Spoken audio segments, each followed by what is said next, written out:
ក្រោយពេលជីងព្រះវស្សានៅថ្ងៃពេញបូរមីខែអាសត់បរិយាកាសរបស់ពិធីប្រណាំងទូកងបានកង់រំពងនៅគ្រប់ភូមិស្រុកនាពេលល្ងាចដើម្បីត្រៀមលក្ខណៈឲ្យពិធីប្រណាំងទូកងខេត្តសុកតាំងនិងតំបន់វារីទន្លេកូឡុងកីឡាករកីឡាការិនីក្រុមទូកងទាំងអស់ក្នុងខេត្តសុកតាំងបានសកម្មហាត់ពត់ដោយឆន្ទៈប្រកួតយ៉ាងខ្លាំងក្លានិងទាក់ទាញអារម្មណ៍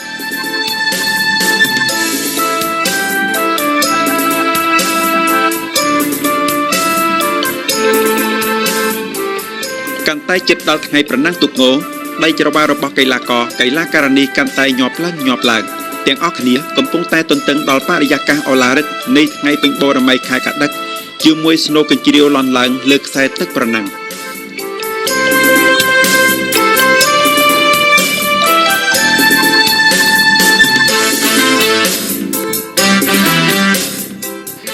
ក្នុងពិធីប្រណាំងទូកងក្នុងប្រមាណឆ្នាំជិតនេះក្រៅពីវត្តមានរបស់ចំណុះទូកងពូកែរបស់ខេត្តសុកតាំងនៅមានក្រុមទូកងថ្មីមកពីខេត្តត្រវិញវិនឡុងគៀងយ៉ាងកាម៉ៅទៀតផង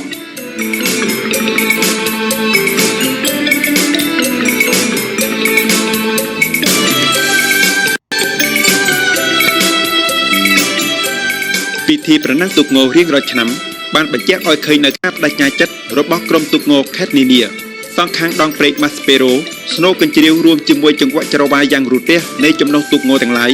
កាន់តែធ្វើឲ្យបរិយាកាសរបស់ពិធីប្រណាំងកាន់តែជោគជ័យជាង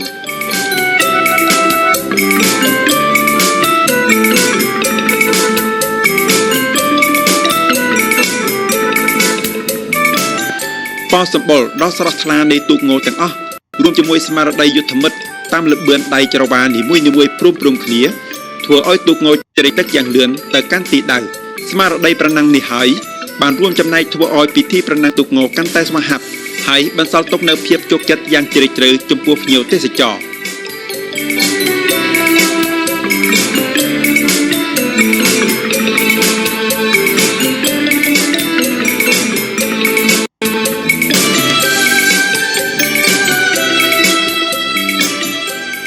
ពិធីបុណ្យទាននីមួយដោយរូបភាពនៃការប្រកួតប្រណាំងពោពេញដោយភាពស្វាហាប់ជោគជ័យបានបំពេញឲ្យការទន្ទឹងរង់ចាំរបស់ទស្សនិកជនហើយកាលៈទេសៈដ៏ពិសេសនៃពិធីប្រណាំងទូកង